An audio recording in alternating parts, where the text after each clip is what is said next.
Thanks everyone for moving in a little closer. I think we can go ahead and get started. Turning off my phone because inevitably someone will call if I don't. My name is Dan Lewerenz. I'm a member of the Iowa tribe of Kansas and Nebraska and an assistant professor of law at the University of North Dakota. But before doing the legal thing, I spent 10 years in journalism, all of that at the Associated Press, and including 2 terms on the NAJA board and as president of the Native American Journalists Association in 2004 and 2005. And I'm happy to introduce you to, my role is to let these people shine because over the course of the last year or so, they've really shown in this project. We're talking here about reporting on repatriation, and I think we have the experts in that subject because the repatriation project that they've recently done through ProPublica, I think is a great example of how to cover a difficult and complex issue and also how to make it accessible to others. From here, I'm going to let you guys take it away. Introduce yourselves, and then we'll talk a little bit about the project.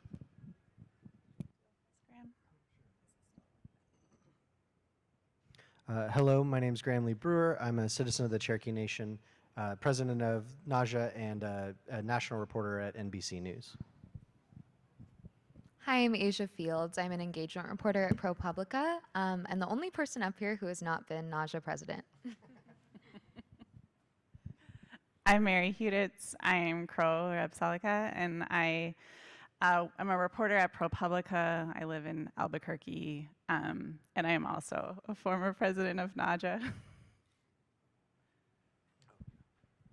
I was joking before that we probably have the highest ratio of former NAJA presidents on this panel. 3 out of 4 is doing pretty good. I want to start by just asking you guys to talk about the repatriation project. This is something that ProPublica launched, was it last fall was when you did your first, early this year, early 23 then. So how did the idea come about? How did you go about doing the reporting? How did you decide what you needed to know? How did you go about finding it out and reporting it? And each of you, I'm sure, had different roles in doing that. So what was your individual involvement in this collective project? I can go first. I think I started the earliest. So at ProPublica, a few reporters and I had sort of all independently gravitated toward the topic of repatriation. And we were each aware of this database that exists. I actually think a lot of reporters might know about this database. And I'd heard sort of ideas to you could just, well, let me back up. You could just tell within the data that there was an opportunity to show it in a way that made it a lot more accessible to the public and to tribes, most of all, and to reporters. But what the data showed was essentially what every institution in the US that must comply with NAGPRA, the Native American Graves Protection and Repatriation Act, held in their museums from Native American burial sites, especially. The law also accounts for certain sacred items and items of cultural patrimony, but the data itself very much centers on the number of ancestors within each institution and a lot of the items that would have been buried with them. And of course, our accountability question when you see a database like that is why do the institutions still hold what they hold 30 years after NAGPRA was passed, which was in 1990, or 33 years. I want to interrupt briefly for a question. You mentioned the Native American Graves Protection and Repatriation Act, or NAGPRA. That's going to come up a lot in our discussions. But one thing about your project, and to some extent about this session, is that it's premised on a federal law in the United States, right? There is a statute that governs this question, a statute that created the opportunity for this kind of accountability reporting. But for our colleagues here in Canada, there might be a different framework. There might be, I don't know whether there is a similar sort of framework. And I don't know the extent to which institutions in the United States take into consideration the interests of tribal peoples outside the United States. So it's our understanding that there's not a parallel law in Canada like NAGPRA, which really essentially NAGPRA gives tribes like a process for claiming what they have, like a step-by-step to claim what has been publicly reported to the government. Throughout reporting, I think NAGPRA gives, in the U.S. at least, us a really strong basis or framework for measuring accountability and measuring performance and compliance by institutions, but only from what they took in the United States. And then they do not have to report what came from other countries, including Canada. So we can talk through this session, kind of what I've seen elsewhere and how institutions are handling it. But More about the project and what each of you did as part of the repatriation project. I did very, very little. No, I'm just kidding. I actually was working kind of independently on the same area, and Mary could probably fill in the gaps a little better than I can, but I think we had a similar source that was seeing all the FOIAs I was putting through and asked Mary, like, who's this Graham Brewer guy? He's been looking at some of the same things you guys have. And Mary was kind enough to reach out to me and ask what I was working on, and turns out it was very similar. I was really focused on the civil penalties side of it, like what tribal nations and indigenous people, lineal descendants, could actually do when these institutions aren't following the law or aren't reporting their inventories properly and making them available for repatriation.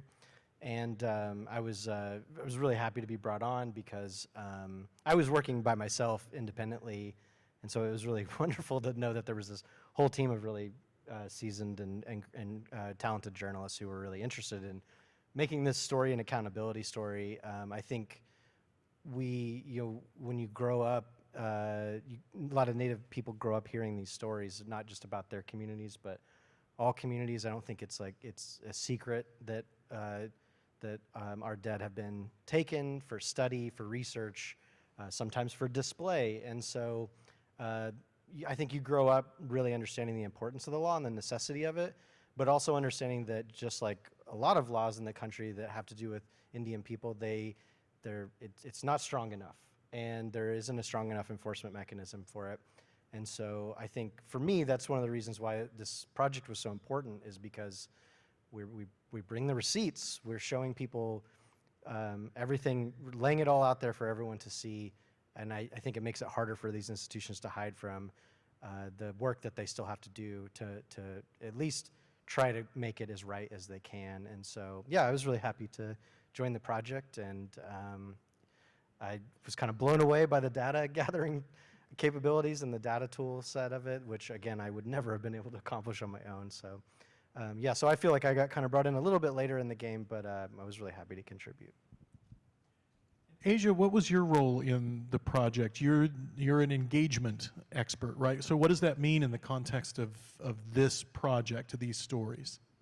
Yeah, so I actually have some slides that we can walk through in a minute, but I actually did little on this project. Mary had been reporting, I think, for a year by the time I came on. And we were really interested in, just because this is such a sensitive topic and it really touches, every tribe, we wanted to make sure we were sharing information about what we were working on and, answering any questions, talking through any concerns folks might have. So that was primarily what I did in my engagement role. Should I go through the slides now? And we'll go through more of that in a little bit, but really just trying to get feedback and have that kind of shape the course of our reporting. Can I just add something? Go ahead, Mary. So with Asia's engagement reporting, she came on about 6 months into the project, I think, but of course well before publication.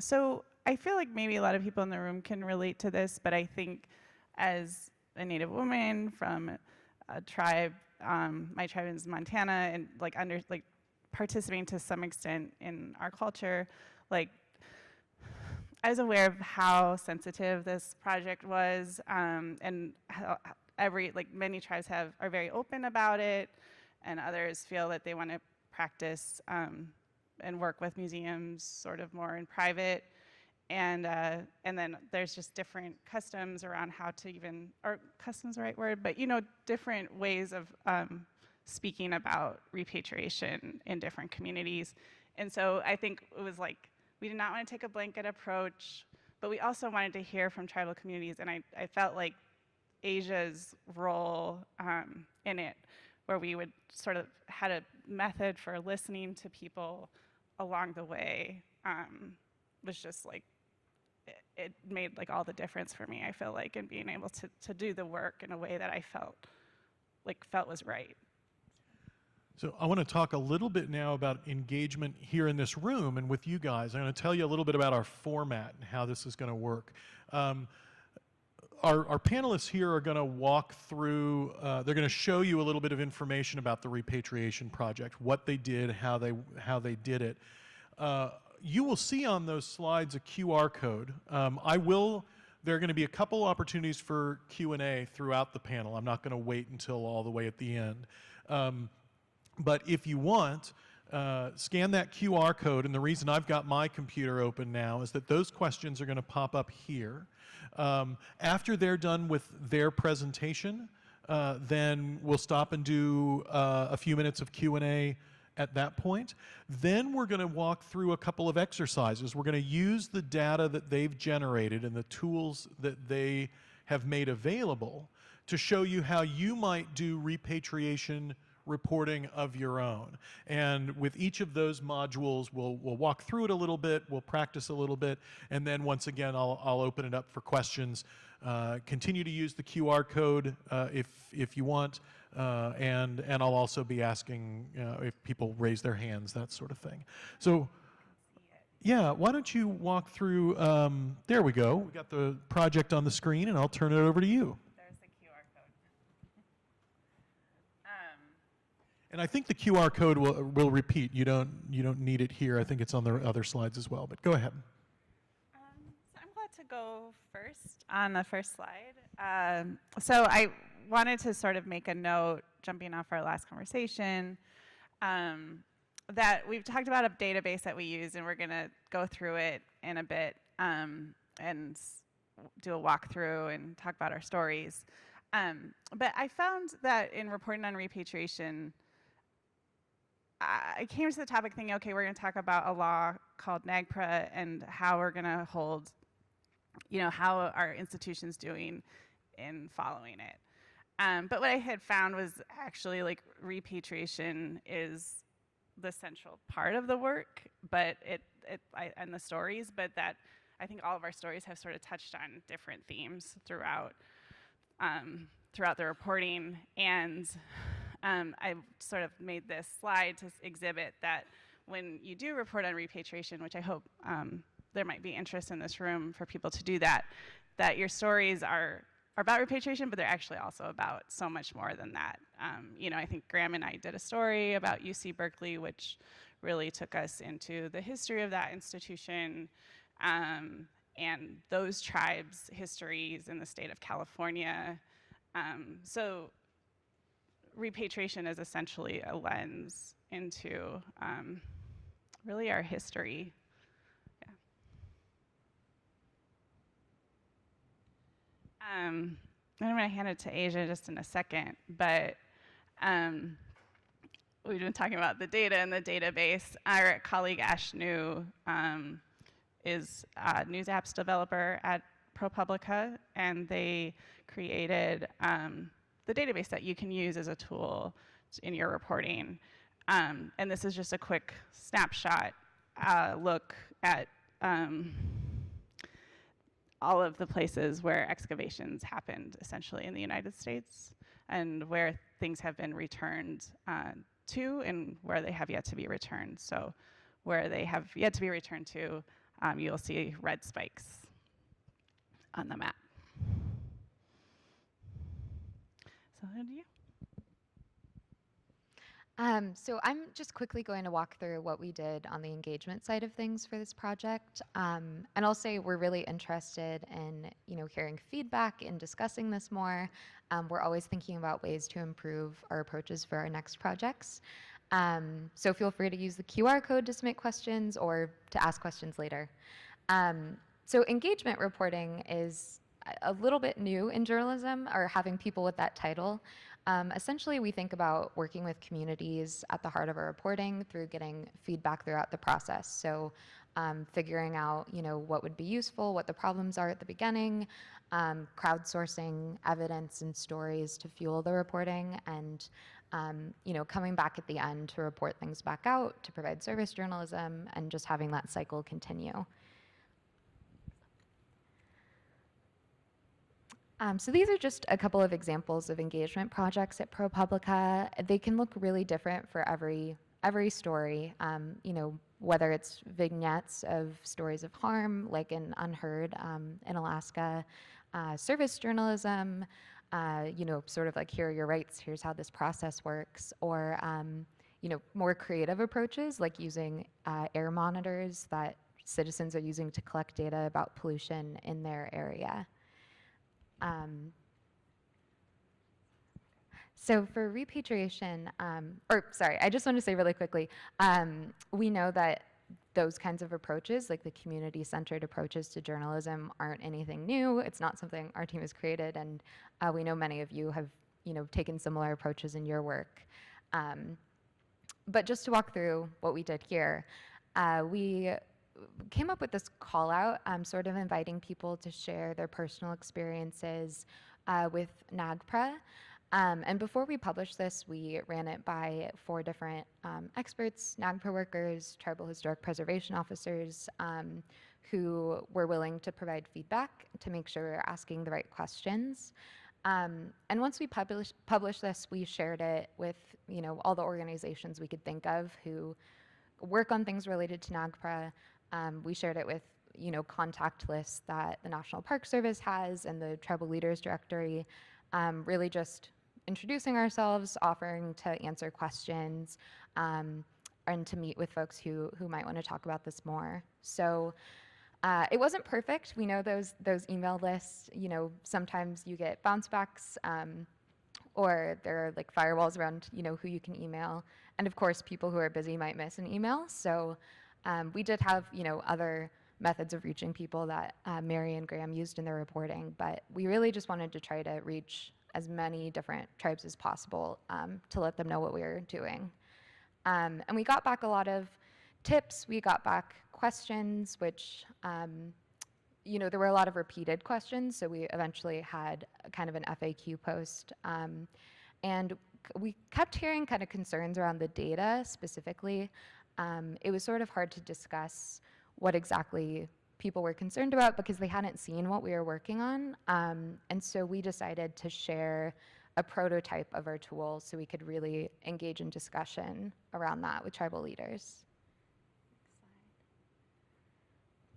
So we ended up showing, this is showing a screenshot from one of these calls. We showed this prototype to 14 different tribal leaders, including very experienced tribal historic preservation officers, as well as 5 other people who worked on NAGPRA or were experts in the field. And this comes from publicly available data, but even though that was the case, we really wanted to hear about people's thoughts and concerns. And this is just an overview of what we heard, some overall themes, since we said we want to share like very specific feedback. But as you can see, there were, things about like we needed to explain the limitations of the data, the fact that it was self-reported by institutions, which meant, if there was a lack of data, that could mean an institution just hadn't reported everything. So we made a lot of changes both in our design of the data tool, but also in the text and in the language that we used to reflect where that was coming from, the limitations. And we also had a webinar and created a guide for reporters on how to report on this topic. And these are just like a few of the tips we have and what we learned. It definitely, to do this process of getting feedback and then responding to it, it takes time. It took getting buy-in from our editors. And you know, a part of that is that you have to take the feedback you received and then kind of change your approach sometimes, which definitely takes time. And we had to, you know, get on the same page as a team about what we were telling people. Like, because we're an independent news organization, we couldn't promise to make every change, but we could demonstrate that we had taken, you know, other feedback we had heard and actually used it to change our approaches in some ways. And with that, I'll hand it to Mary. Sure. So yeah, I guess after all of the engagement work that ProPublica, Asia, and then I think with Ash did, we finally sort of got to publication. And so with publication, we've done, I think, 6 investigations, 5 or 6, and then maybe like a dozen total stories where we kind of follow up, or there's a development that comes sort of on what we had been reporting on, and we want to write a story about that.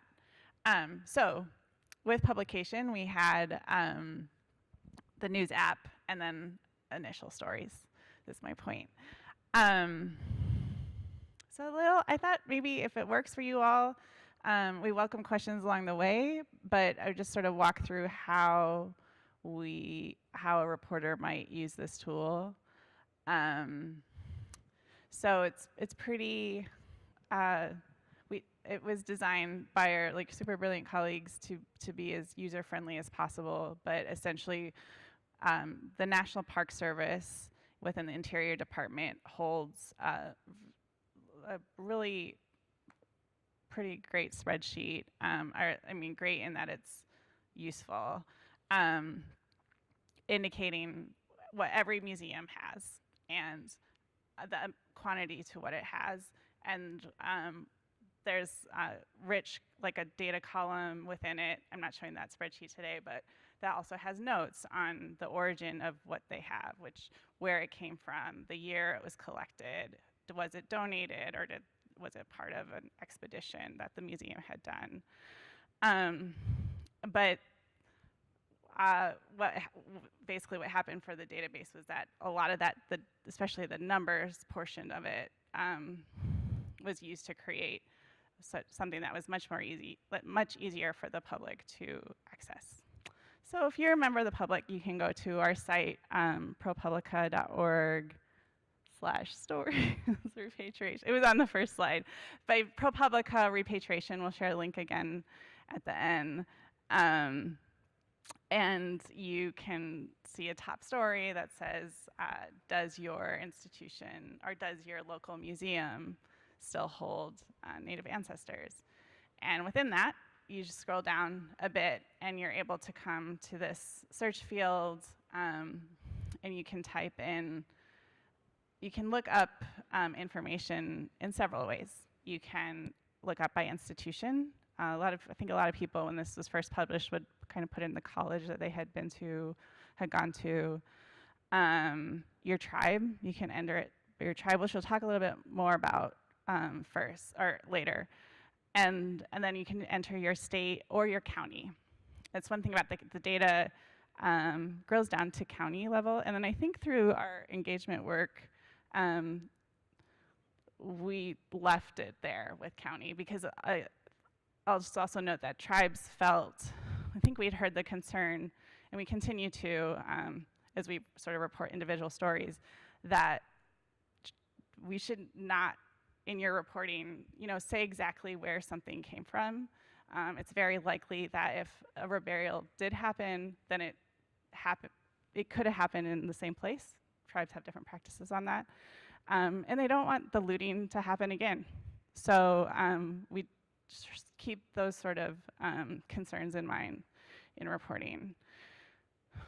One of our biggest findings from that data set, which we've used in context, and I think other outlets that have now used our database for reporting have used like kind of as a basic place of context, is that these numbers you see at the bottom, 600 tribes, or nearly 600 tribes in the US, of course, more than 600 institutions holding collections subject to NAGPRA, and the number of ancestors they hold currently, I think this data is as of April, exceeds 100,000 Native people. And in 33 years, they've repatriated less than half of what they initially reported holding. Another big part of our findings came from the sort of the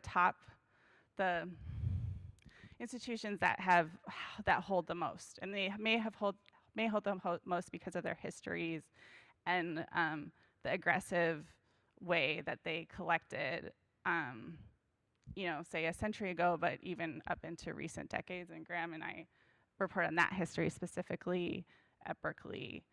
And then another reason they may hold so much is because they have just been slow to return it within a lot of institutions until very recently, maybe about 5 years ago, is in my mind kind of where I put that marker. But I think there was a prioritization of science over the rights of tribes to reclaim their ancestors. And tribes are not anti-science, but they, I think, want to, as any group of people would want to be consulted on sort of that research that happens and have a say on whether they want it to happen on their particular people. So this list on the left is the institutions that hold, or my left, I hope, yeah, institutions that hold the most. And these institutions for us at ProPublica have really sort of been the basis for a lot of our stories. Not every institution here, but Berkeley has some coming up on some of the others. And however, I just want to note that there's, like I said, 600 institutions, and so there's essentially stories in almost every community in the country on this. And then on the other side is tribes that have been able or have been in position to need to repatriate quite a bit over the last 33 years.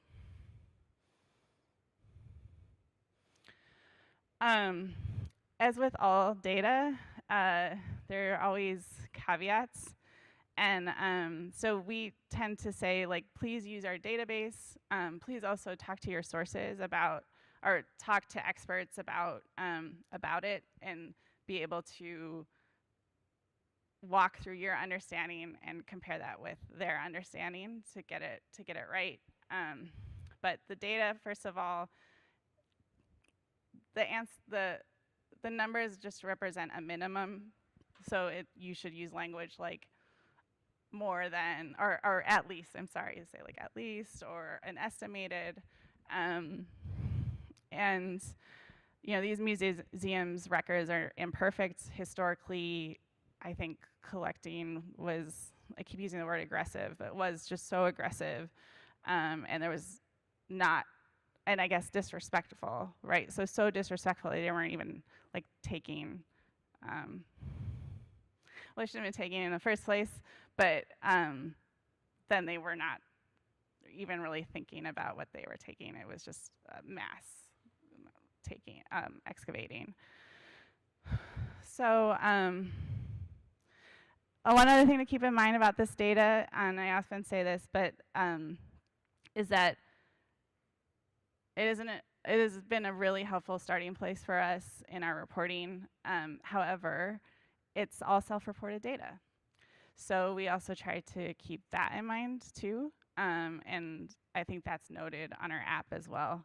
So I think there's some feeling among some tribal historic preservation officers and others that the numbers could be far higher, or just like institutions should review what they have again and offer new inventories. So I don't know. I think I might hand it to Graham if you want to offer thoughts on covering Berkeley and how we prioritize Native voices.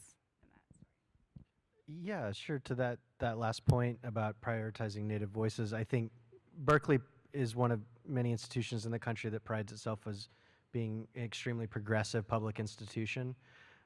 Yet it has a horrendous record of repatriation, and before that, a really, really troubling racist record of looting and taking from indigenous grave sites and burial grounds and other sacred and important sites. And I think the people of Berkeley, historically, who did that work, really believed that they were doing something righteous in the name of science. And like Mary said, tribes aren't anti-science, but this is a human rights issue, and it needs to be framed that way.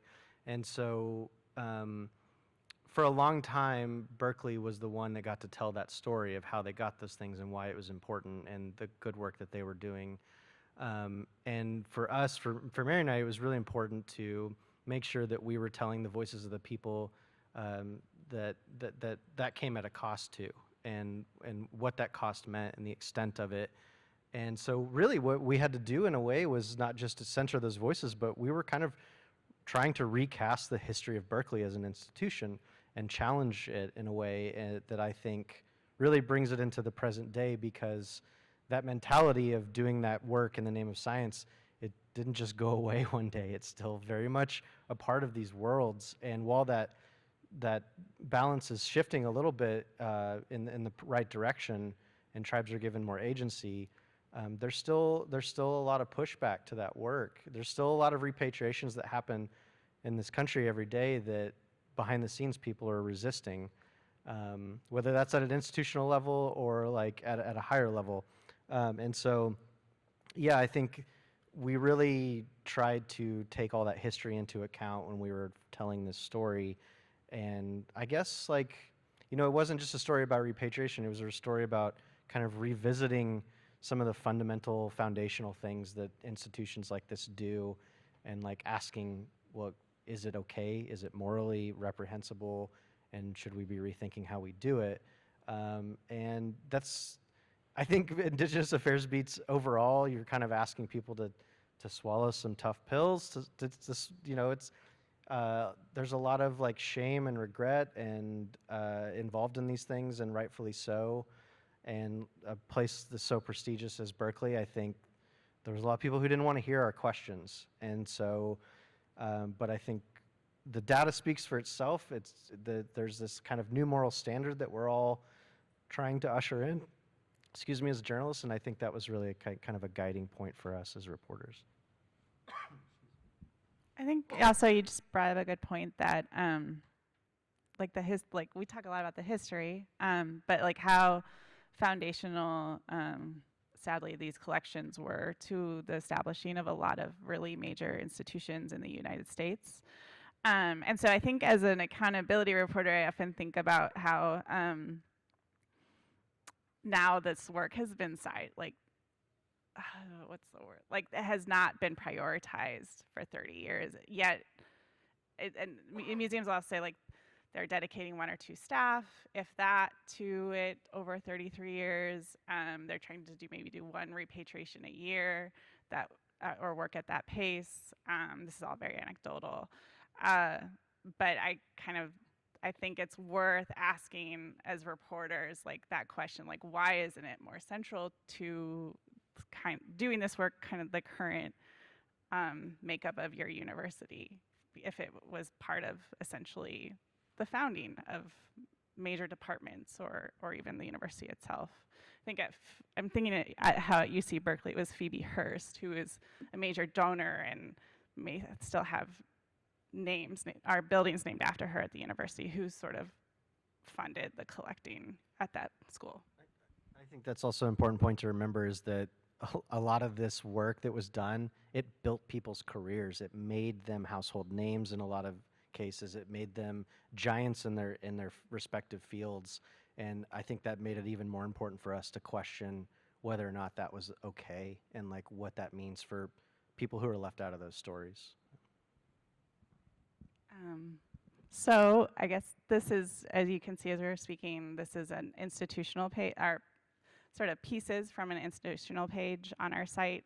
An example of what you'd see if you were to go and put in a university. Of course, no numbers match Berkeley's. Berkeley has sort of that unwelcome distinction of having the most. And you'll see this sort of top line information at the top. I'm looking at the top left of the screen of just like basic sort of nut graph material you could like have in your story. Then you can see in different institutional pages, all of them have a map, such as the one on the bottom right, which will show you where this institution collected from. And then within the app itself, if we do a walkthrough, we can do this, but it's easy to kind of toggle around if you want to look too, but you can sort of roll your cursor over the different spikes and get a little bit of a tad more information about what each of those represent. So Berkeley is interesting. If we may look at a similar map for Harvard later. Harvard's collection came from across the United States. Harvard sort of inspired this approach to collecting that promoted what they call like encyclopedic collections, where they tried to get something from everywhere. So not just the United States, but the entire globe. And Berkeley, very California-centric. And then I think just out of fairness for all of our reporting, we've included on the bottom left here, but for some institutions, not all of them on our news app, you'll see also sort of a statement from them if they had decided they wanted to provide one. And Berkeley, in our reporting, has said that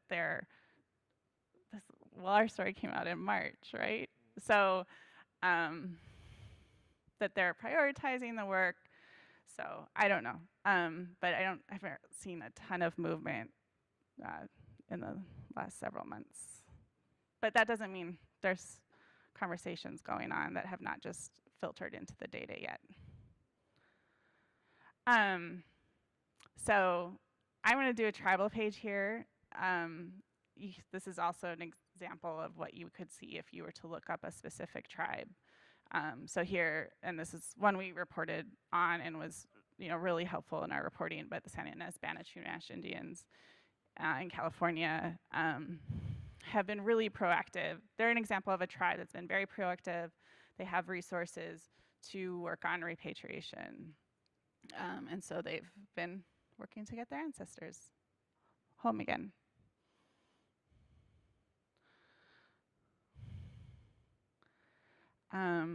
As stated before, you can look at the state and county level of collecting that happens. And so I think if we could do a walkthrough of data. Well, we'll do a walkthrough in a second. I want to stop now to take a chance to do our first round of Q&A. And we have 3 questions in from the audience so far through the QR code. I'm going to ask you guys the first of those questions, and then I'm going to see if anyone raises hands, and I might bring a mic out to the audience. The first question we got was, we know that adding photos, videos, or graphics to a story is a great way to advance your reporting. Given that these objects are extremely sensitive, how do you choose what you show? What is your process for navigating that? And if there are hands up, I'll take the next question from the audience. Go ahead.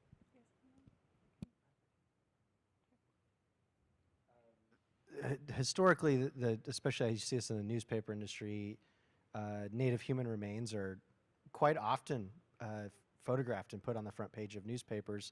I don't see that happening as much anymore. I think it's kind of widely become, generally agreed upon that that's not necessarily okay. But I don't know if Mary or Asia would have anything different to say, but I think that's really should be guided by the people that you're covering and what they want. I don't think that showing human remains is necessary to convey the importance of these stories. And so we even had really robust discussions about when we were doing our story on Berkeley, and Professor White, who had uncovered remains that were very, very, very old, and we had discussions about whether or not it was ethical for us to even show some of those, because I think it's one thing to show them, but then for the people to be like posing with them and smiling, and it's just, I mean, it kind of conveys a message of disrespect. And so and I think those same questions should be happening around cultural items, funerary objects that are removed as well. Like, to keep in mind that, like, my tribe certainly, and I've never met a tribe that had protocol for how to handle human remains, because once you put them in the ground, they are to return to nature. That is their natural journey. And so the same is this could be said for a lot of these cultural items that are also buried, is that they were never meant to be on display. And so, and it's also, just keep in mind, I don't think this is news to a lot of people in this room, but like, those items are also put on display as like kind of this, like, I don't know, like fun cultural kind of exotic thing. And that's not the purpose of those items. And so I really think that those conversations should be guided by the people whose items and ancestors that they are, and what their hopes are and what their wishes are for those things. So it's hard to say that there's like one answer to that question. I think it's very, very case by case basis. I can add too. Does it work? Use your mic. So this is such a good question, and I'm glad it was asked. So everything, first of all, I agree with what Graham said. We made a decision. One, I think, to ask tribes, like, to understand what is okay to show. I think I just had a story out a couple of weeks ago from New Mexico, and I did consult with my source, who is a cultural expert, on whether it was okay to show a certain image of canisters, actually, like very centuries old items. And it was in their culture. But I was going to also add that other repatriation stories, and I think this is fine. Like, we've seen, like, I think there's sort of this classic image of museum storage and like the long halls are like sort of shelving. We just decided we felt like that is an image that has existed in repatriation stories, and so we are not really illustrating our story that way for that reason. We also felt like, and I hope we can talk about this more, but that repatriation, as I mentioned earlier, like, repatriation is about repatriation, but it's also about many other surrounding themes and parts of what the native experience is. And one of those themes is land. So it's where these ancestors were taken from. It's the sites that are sort of, this topic is like a lot of the disputes that happen over repatriation are a museum saying, well, we can't be sure that that's where you're really from. Or, and so I think we can kind of, from the human interest angle, when a tribe is willing, tell the story of what this place means to them, how they have descended from it. And so we have, well, these are individuals, I'll get to that in a second, but we have a lot of, you'll see in our work, a lot of landscape images, which are beautiful, and so far we've only used Indigenous photographers. And then also that repatriation is about, it's about our ancestors, but it's also about people living in the present and what the people doing this work now, so that they've helped, I think, in illustrating the story, which here are 3 examples of, I know their names. Teresa Pascual in New Mexico at Chaco Canyon, Nakia Zavala of the Chumash tribe in California on the upper right, and Jonathan Buffalo. Our colleague Logan, he spoke with our colleague Logan. I believe he's in Iowa, but I will double check. I didn't see any hands in the air, so our next question from the QR is, how did the partnership between NBC and ProPublica come to be? Which newsroom edited the story, and how did working on the story with ProPublica benefit NBC? So the editing, I think, it was kind of on both sides. Obviously, I didn't work on every story. in the Repatriation project. We kind of, for the main story, I think we split a lot of the duties in terms of writing and editing up, because we all kind of brought some different type of expertise to the table, whether that was geographical knowledge or institutional. Yeah, that work was largely split up. I mean, I think it sometimes made the editing process feel very, very long, but it always made the story better. And in terms of how it benefited us, I mean, I was really happy to join, and I think I've told this to Mary before, but like, just the fact, like, Indigenous people were so underrepresented in newsrooms, especially on the national level, and so for two very prestigious newsrooms like NBC and ProPublica to give two Indigenous people so much agency to tell a story the way that we felt was important to tell. Get a little emotional. It was really meaningful. I think it was an opportunity that a lot of Native journalists have never had, and so personally, it was a huge benefit to me. It meant a lot. I feel, just on that note, I'll say quickly that first of all, I have like amazing colleagues at ProPublica, and but to have Graham join, I think I was really heartened when we learned that he was filing the same records requests as us. Because I think we were wanting another reporter on the project. You know, this is an issue that spans the whole country, the whole United States and beyond. And we wanted to make sure we were covering regions that were like most impacted. So that was, and he lives in a different area and can bring perspective in that way. And then also I think that, you know, I was pretty deep into the reporting already, but it was just really nice to have another Indigenous reporter reporting. Again, just the best colleagues at ProPublica, but just some different conversations that we were able to kind of have or process kind of the heaviest parts of this work. So that part was great. And as far as the more tactical things, so I recommend partnerships when it feels right in that way. The tactical stuff, I'm trying to remember, I think we,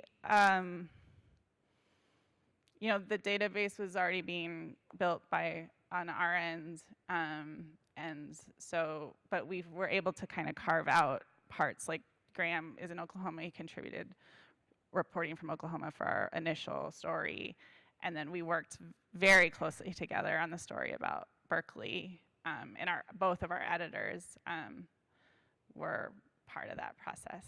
So how did we divvy the reporting? Very long Zoom calls. Or I mean the editing.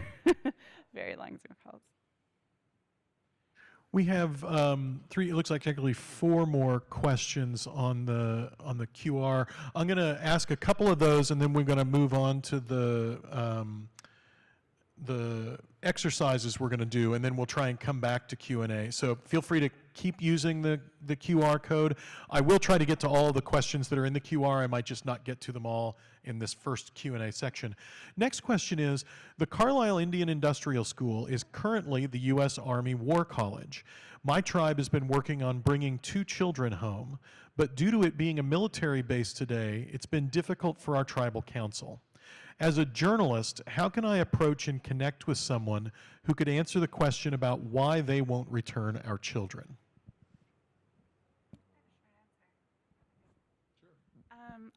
I haven't reported on Carlisle, or really, yeah, so, but I think Shannon O'Laughlin at the Association on American Indian Affairs knows a lot about it, and conversations about like how the Army is, like what policies or procedures they're deciding to follow. And then the second part was there a second part of that question? How do I approach and connect, connect with someone who could answer the question about why they won't return our children? Oh, okay. I think, yeah, I think Shannon is probably the best starting place. And she's, we're talking about all the resources we have. She's a resource in and of herself, I think. Another resource might be Beth Wright at the Native American Rights Fund, who I know is working with at least one tribe specifically with regard to Carlisle. And I don't know exactly what the direction of the question is. If the question is, how do I get the Army to answer questions, we can't make any source answer questions they don't want to answer. I mean, that's always one of the difficult things. You can put on notice that they won't answer. But the Army is covered by NAGPRA just like everyone else. The NAGPRA covers two categories of institutions. There are federal agencies, which includes almost everything except the Smithsonian. And so the Army is a federal agency. And institutions that receive federal funding. So if you can find an institution out there that gets no federal funding, they're not covered by NAGPRA. Anyone who gets any federal funding in any way, if your county gets federal highway money, your county is covered. They don't have, the federal money doesn't have to be tied to the items you're trying to repatriate. The next question was, have you looked at the money these institutions have put behind the issue? They often claim it's money that keeps it from happening, but with so many tribal needs, certainly the tribes don't have it, and the rich patrons couldn't care less. Yes, we have. But it is a tough one to break through on. So the money, there are some NAGPRA grants. The Park Service provides grants to institutions and tribes. And I think that has amounted to maybe $50 million total over the last 30 years. And institutions tend to get more of that money to do repatriation. I think there is probably some investigating to do on how often a repatriation actually someday follows that grant, those grants that are made to institutions. And because I don't think a repatriation happens every time. I've looked into a little bit for a fairly recent story, the federal grant money that is made to institutions to conduct research on collections, scientific research. And so I feel like on at least the level of perception that there's clearly seems to be some conflict there if the federal government is continuing to give museums and universities, most of all, money through the National Science Foundation and other agencies to research ancestors without consent of tribes. Consent is the big point there. Yeah, I think there's just a weird conflict going on there with the federal government funding that research and then also saying, oh, but also return it, and institutions are not returning it.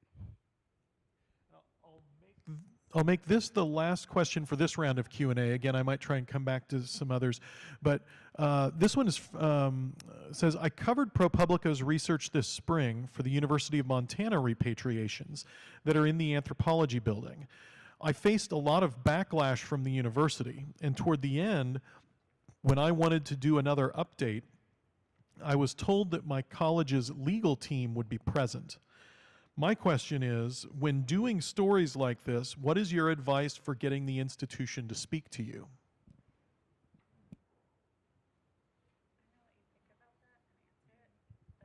Say something real quick. Okay. I'm going to pass it to Graham in a second to really answer, but I just wanted to congratulate that reporter because, I mean, I did see, while getting ready for this presentation today, that they hired a NAGPRA coordinator. So, yeah, good job.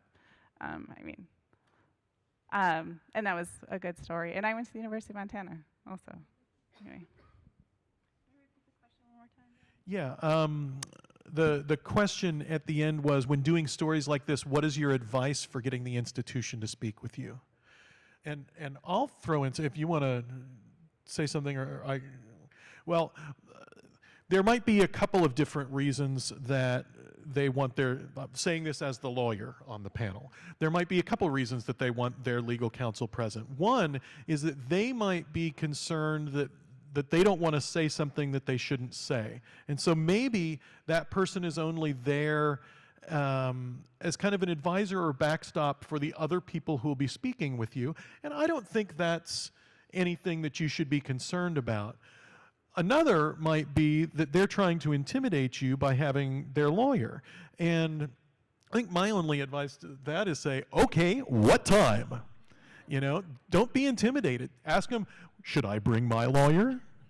And I don't care whether you have one, because I'll bet we could find someone who would volunteer to do it if they said, yes, you should have your lawyer present.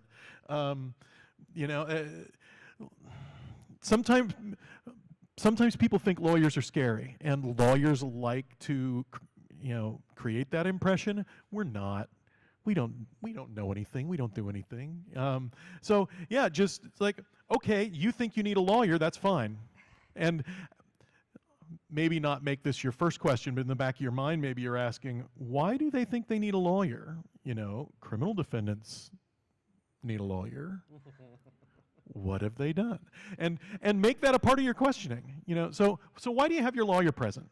And if their lawyer ever advises them not to answer a question, that's a part of your reporting. I asked this, and their lawyer told them not to answer. Just go with it. Lawyer's not going to do anything to you.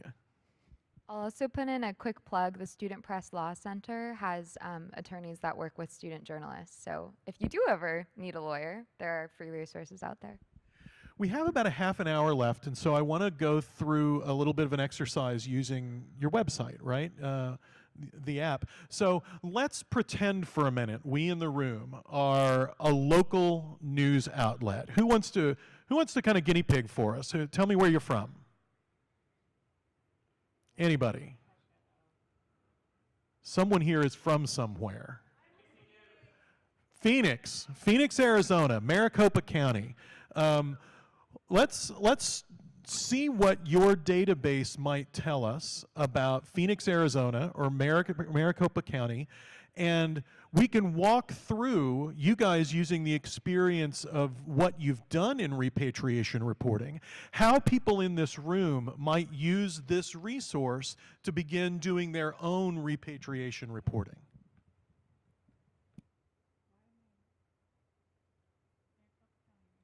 Maricopa County, right.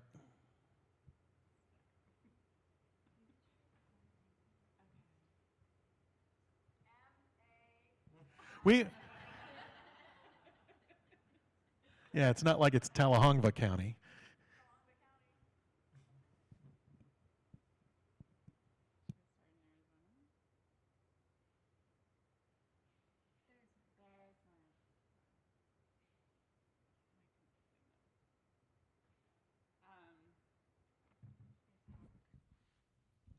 Thanks for sharing your county, Patty. So Maricopa, you see very much what we had seen before in the Berkeley page, sort of top line data language of what institutions have returned.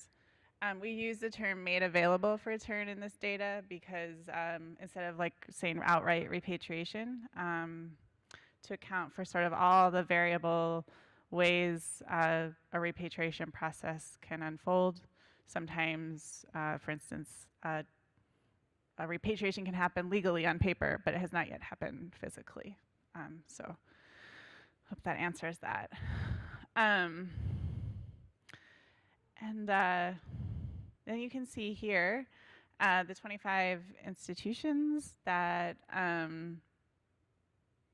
reported taking from Maricopa County over the years. Harvard is always interesting. That's information. I need to turn the mic on. Sure. That's information about things that have been taken from Maricopa County, not necessarily institutions in Maricopa Correct. County, right? Okay. Correct. But Just there trying to- is a category, I believe, often for that.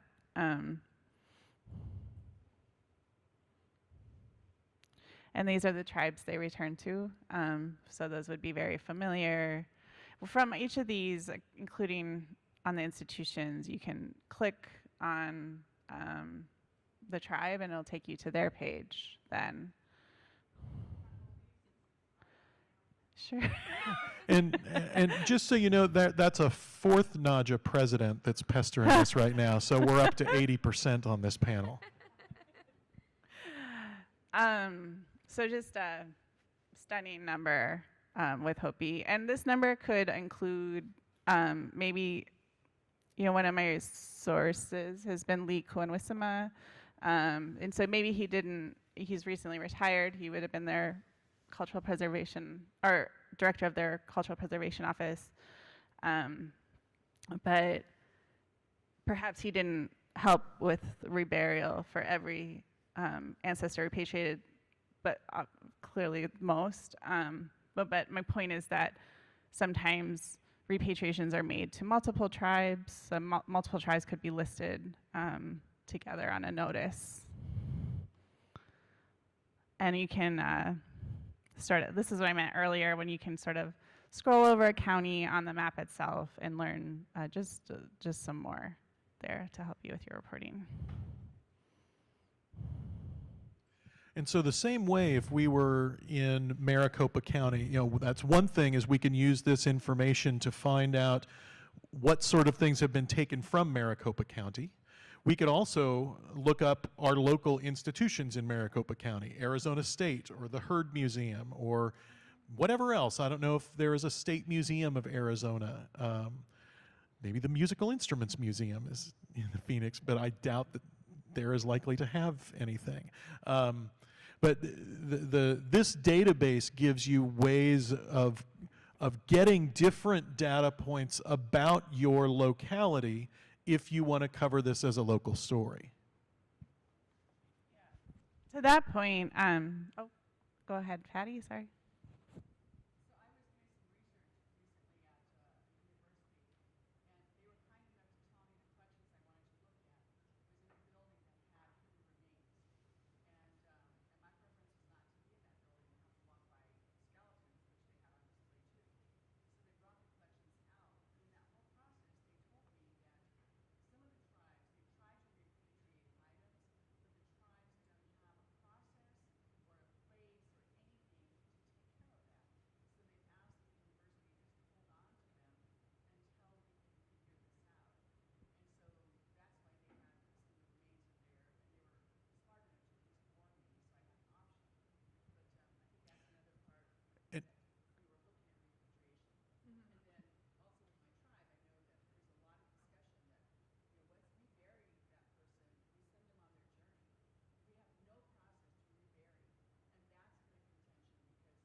to accept these remains back home or leave them where they are, because there's also a thought that you took them, now it's the badness is on you. You're not going to bring that back to us. And for those who didn't hear, Patty initially said a couple of things. I'll try and boil it down to a couple of things. One is that she was recently at an institution that she thought did a good thing by giving her a heads up that where she was going there would be human remains. A second was that institution had tried to repatriate some things, and that the tribes felt that they were not at that point ready to accept them, and they asked the university to continue to hold them until the tribe is ready, which I'm sure happens, and that might happen for any number of reasons. It might have to do with the tribe's processes and procedures and the resources available to it. It might have to do with something that has happened to the remains that make them more difficult to handle. And then her last point, that not all tribes are, the tribes may not have a process for reburial. And this is something I have not reported on repatriation because my news days are long in the past. And although I'm a lawyer, I have not mostly worked with NAGPRA, but my grandfather was the NAGPRA officer. He was not formally the TIPO, but was the NAGPRA officer for our tribe for many years, and I've assisted him. And we had no traditional ceremonies for reburial. We had to do the best that we could, but that, again, is a choice that tribes have to face is if they don't have a tradition or a process for that, how are they going to handle things in this era? So let's look at the data from another standpoint, which is kind of through the lens of the tribe. And we already showed, you showed a little bit of the data for Hopi, but let's get another tribe from our audience and see if we were to look up a tribe in this database, and let's see what it shows us. Who wants to volunteer their tribe for a search of the database? Fort Belknap, the Fort Belknap Indian Community is the name of the federally recognized entity, right? So yeah, Fort Belknap Indian Community. So what does it tell us about Fort Belknap, Mary? Thank you for offering that. The gives, again, the data, the standard language that we have on the top.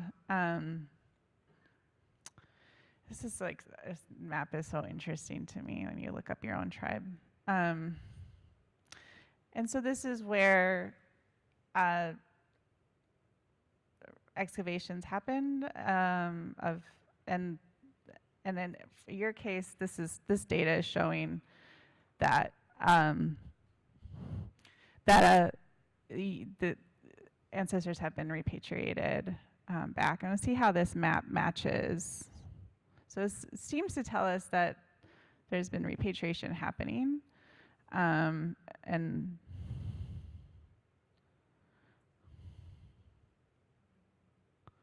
yeah. Oh, we don't do percentage. That's right. Is that a feedback thing? Oh, like where? So we only do for institutions. Do you want to explain that, or should we only do for institutions that like the percentage of what's outstanding. I think we didn't want to. So many reasons why a tribe might not be able to repatriate. Hattie brought up some reasons, and resources. So, and in this particular case, they're not who we are keep holding accountable. These are the institutions that had collected from your lands.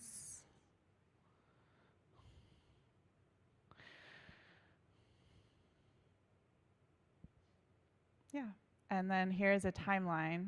I actually use this a lot when I'm working on stories of the repatriations that have happened over time, so you can kind of get like a big snapshot of the last recent decades, and then scroll. And this I am careful with, but it's still interesting to look at and just see the repatriations that have happened over the years. I have a spreadsheet that I'll usually go back to and look at a little closer to understand this information, but it's still helpful to look through. Anything else to answer on that? Oh, you want? Okay, thanks. So there are a couple of more questions in the Q&A, and I'm gonna, and maybe, unless there's anything else you want to show in the database, we can use the last, we've got about 15, 20 minutes left to wrap up with Q&A. The next one is more of a comment than a question, but the comment is, maybe we can push for a kind of a condemnation order on the doors of these places, just like when decrepit buildings are closed until they get the work done to repatriate. And I actually think that sounds like a fun sort of project for a student group, right? Because if we're talking about campus buildings almost all have a cork board where any student group can put anything up there, right? So find out what your institution has and start papering those cork boards with big things saying, why aren't you returning our ancestors? Which serves both to give notice, but also to try and hold the people accountable. Any thoughts on that idea I think to some extent the reporting you're doing is a notice on the door, right? You are flagging at least the worst of the offenders, and you're making available the information for local news outlets to report on their local offenders. But about this idea of calling attention to the problem. I know there's a lot of students here and also people who just work in academia or at some of these public institutions. You don't have to be a journalist to use this data to do good work. Some of the best examples of the use of this data are students at universities who take it to their universities and ask them to answer why they haven't followed the law, why they haven't done the right thing and given these remains back. Agitating from within, you know, I've gotten emails from professors at universities who say, like, how can I take this information and use it to advocate from within? And I think those are such important allies to have in these spaces. So just, you don't have to write a story to make this data effective for you. You just have to, like I said, you have the receipts now. You can take it to these institutions and ask them why. And I think it's much more socially unacceptable to ignore Indigenous communities in this way. Because like I said, this is a human rights violation. And so, yeah, I would say, like, I would love to see more students take this data and demand answers from the institutions that they're paying money to for their education. And if you do that, let us know how it goes. And if, you know, maybe that's a follow-up story for us. Next question was, can you talk about tribal nations that are not federally recognized and want to repatriate their ancestors? The example with Berkeley is interesting because many Bay Area tribes, including the, and I may say this wrong, Muwekma Ohlone, are currently fighting to be federally recognized. Yeah, the Ohlone is a good example. California is the only state in the country that has its own state-level version of NAGPRA. It's called, kind of colloquially, CalNAGPRA. Iowa does. Oh, Iowa does too? Yeah. Oh, are there others? Oh, okay, my bad. Okay, well, Mark, you're spreading misinformation. Just a second. I'm going to tell you a story about the Iowa one in a second, but go ahead. Well, I was going to say, like, California really emphasizes the agency of state-recognized tribes in their law, and that's very, very rare. So usually the way it works is a state-recognized tribe has to get a federally recognized tribe to basically kind of sponsor their repatriation. And you can imagine that can be a kind of a difficult and oftentimes degrading situation to be in when you have to, like, not only make the case that you need your ancestors returned, but that, like, that you even have the ability to advocate for their return on, like, a policy level or an institutional level. And so I think some of those cases are really interesting because, as we all know, like, a lot of state-recognized tribes don't have federal recognition for some pretty terrible reasons. Like, the federal government by design has excluded them, and so so I think there's, like, a real sense of urgency for those stories to be told. And not a lot of people really have the expertise and understanding to do it right. And so, yeah, I think if you have a case where a state tribe like the Ohlone, like a huge chunk of Berkeley's collection comes from Ohlone people, and a lot of them feel like they don't have any means of redress to figure out a solution to those problems. Yeah, and that is a difficulty. The most federal laws are going to use as their starting point federally recognized tribes, and there are very few federal Indian statutes that include the state recognized tribes. So there may not, in most cases, be a legal recourse. About that, Iowa, Iowa's was the first, and the national NAGPRA is largely patterned after Iowa's. And the way that law came to be, and I wish I remembered her name. My grandpa used to work with her a lot, and I believe she was Santee. But she had a meeting scheduled with the governor as they're trying to get this law passed. This is late 80s, early 90s. And she gets to Des Moines, and there's a flood in some other part of the state, and the governor's gone. And they said, you'll have to come back. And she said, I came all this way. And they said, well, the governor's not here. And she said, I'll wait. And they said, well, the governor won't be back today. And she said, I'll wait. And they said, well, it might be a day or two. And she said, we've been waiting 100 years.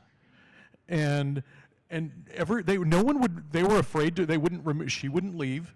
No one was going to remove this nice old lady from the building, like physically remove her. And so they set one of the guards at the room, and she waited overnight until the governor got back, and she had her meeting. And if any of you remember that episode of The West Wing, where Gary Farmer and was it Tantu Cardinal?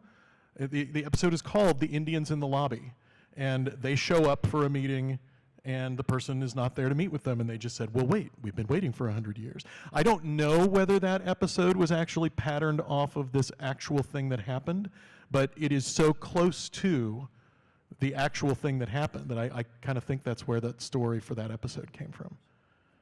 Was it, what? Oh, yeah, it was Maria Pearson in Iowa. So, and I want to add one more thing to one of the earlier questions that was asked, which was about kind of following the money.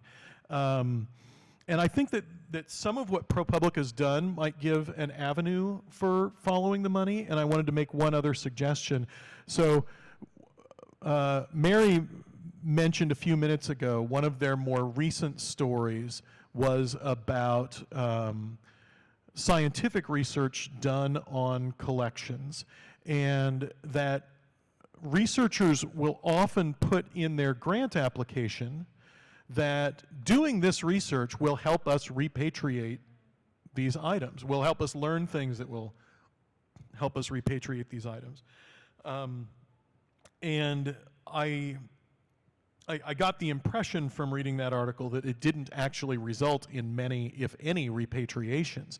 But that might be something to follow up, where someone has received federal money specifically saying we're trying to use this for repatriation. See if your institution has done that, and ask what they did. Ask the researcher, ask everyone who's on that team, what, and not just what the result was, but you said it could help repatriate. So what did you do? What steps were taken? What did you try and find out? Why were you not able to? I always find that the questions I go into the interview with are nowhere near as good as the ones I come up with in the middle. When someone has answered something in a really shoddy way, and you're like, let me follow up on that. Yeah, just hold their feet to the fire. And the other thing, and I thought about, when I first saw this question, I thought about it from the standpoint of doing FOIA work. And as I'm sure a lot of you know, one of the limitations of FOIA work is that governments are not normally required to create a document to be responsive to your questions. They just have to provide you with documents that already exist. And so one step might be to ask your institution if they have done any reports or any quantification of the steps they've made to do repatriations over the years, of the money that they've spent to do repatriations over the years. See what you can get from an ordinary FOIA. My guess is most of that's going to come up pretty thin, because most of them, until the last year when you've been holding people accountable, most institutions probably didn't have a NAGPRA officer. Most of them were probably not writing that as a budget line. So then the follow-up question would be, I want to know, let's see how much federal money you've gotten. Start with, let's get this giant number, and you get any good-sized university, it's going to be a giant number. And say, all right, now I want to know, I want to see every document that this institution has created that refers to NAGPRA. And that ought to include those grant applications. It's probably going to include correspondence with people. It's going to show you what their paper trail looks like. And that's going to be a bigger, more difficult data set to work with, because it's not going to be uniform. But that can show you what they're either doing or not doing. And maybe you can use that to draw some comparisons. All of their federal money is predicated on them complying with this law. And if you can say, the University of Hopscotch, wherever that gets $200 million a year from the federal government and hasn't spent $1 on this thing that's required for them to get those $200 million, that's a story. Or even if you, they can't prove that they spent $1. They have done nothing to keep track of what they're doing to meet the requirements for these federal funds. That's a story. And then they're going to have to start doing stuff. So, other questions? Yeah, go ahead. Check. Okay, I just wanted to make a comment. Last Sunday, and if anybody watches FNX, they have a show about short films. And somebody, I didn't see the beginning of it, who made the documentary about the Kennewick man over in Washington. And that took, I don't know how many years for my tribe and another tribe to get him buried. But whoever made that little short film, man, they really did their homework. They had all kinds of numbers and everything, and interviews from the United States and from tribal leaders for where I come from. But it was almost just like how they showed it when the United States government gave him back, and he was placed in a secret place, which I happen to know. I didn't even go there, but I know where that spot is, where he's at.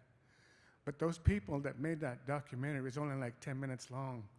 They did a really good job about explaining it, how what all the 4 treaty tribes did to try to get him back. But I shared it the next day because I work on radio, and everybody listens to what I say and the shows I watch. And so everybody kind of looked it up, and they watched the archive files of that show about repatriation. So I just wanted to mention that. And whoever did that little documentary, they really did a good job about sharing how the tribes got him back from the United States government, because they were trying to claim him away from us, because that was only like 60 miles away from my home where they found him and where he's buried. So I just wanted to share that. It was on FNX last Sunday. So. Thank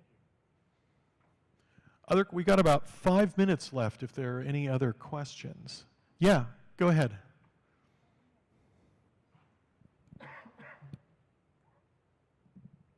I don't have a question, but I just wanted to say thank you so much for your reporting. I know that as an Indigenous person, it is probably so difficult to have to look through this data and make these databases. And I'm sure, especially with reporting from ProPublica, like, you're working on this for a long time, but you're not publicly sharing the stories that you're working on. So I could imagine that was almost like dealing with it personally and it feeling so heavy. But it matters to a lot of us, and you've just shown us a way to look at this database and localize the news. And in a lot of ways, it's also so powerful because we know that right now, one of the trending stories is federal boarding schools. And in a lot of these boarding schools, the reporting is trying to find out how many people were buried, if they were children. We're still trying to understand the scope of the issue, but I think your reporting really shows, like, we know, or we can at least put some numbers to the scope of repatriation in the United States. And so I think it's therefore even more powerful.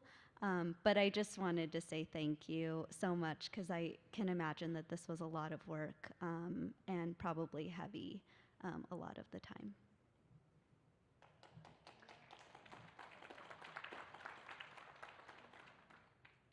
And none of them paid her to say that. Yeah, if people have other comments or concerns about the reporting, I mean, this team's been really good about getting feedback all along the way. So, like I said, we have a couple more minutes. Also, this is a different QR code from the earlier one, but if you want to connect with us, if you are interested in us forwarding you tips that we receive about your area, this link or QR code will take you to that form. We also have a repatriation email at ProPublica. And if you have specific questions for Graham, we're glad to pass them along because he's at NBC. But you'll reach our whole team, which is more than just the three of us. Because a lot of people will send reporting questions to us, and Ash knew especially, but Logan as well are really good about helping. Last question, go ahead. So as a young college student and for a person that experienced many different tribes with different resources, what are some things that we should be asking of our tribal council to create structures in order to help repatriation, like different departments or things to help that? So the point of contact for the tribe is usually a tribal historic preservation officer. So you might ask your tribe who that is, and like when my grandpa was doing that work, he had no formal training. He was the person who had the time and the energy to do it, and he made sure that it got done. Since then, our current tribal historic preservation officer is someone who does have some formal training in these sorts of things, but maybe ask, and I don't mean to say that someone who doesn't have the formal training can't do it, but ask who your tribal historic preservation officer is and what sorts of resources is the tribe making available to that person. And if that person doesn't have their own body of expertise, is the tribe helping them by having people work with them who do have expertise? And there are grants available to tribes to do this sort of work. Are we applying for those sorts of grants? I would think of it as a kind of a government story, as this is an agency of our government that does something that's centrally important to our people, and what they do isn't as public and out in the open. It's not like we know when you've built a highway, but often for very good reasons, they don't tell you where and when they've returned somebody. And so ask about those, ask for numbers. I don't want to know the places. I don't want to tell anyone something they shouldn't know. But how successful have we been? And what more do we think we need to do? And how can we do that is where I would start. I'd just add to that you really get to know your THPOs, the Tribal Historic Preservation Officers, and either for your tribe or the ones that you cover, because they are incredible resources about not just NAGPRA, but all sorts of things that happen culturally and politically and administratively at your tribe. And they're oftentimes really valuable culture keepers too. So just really, really good resource to build as a journalist. And that's our time for today.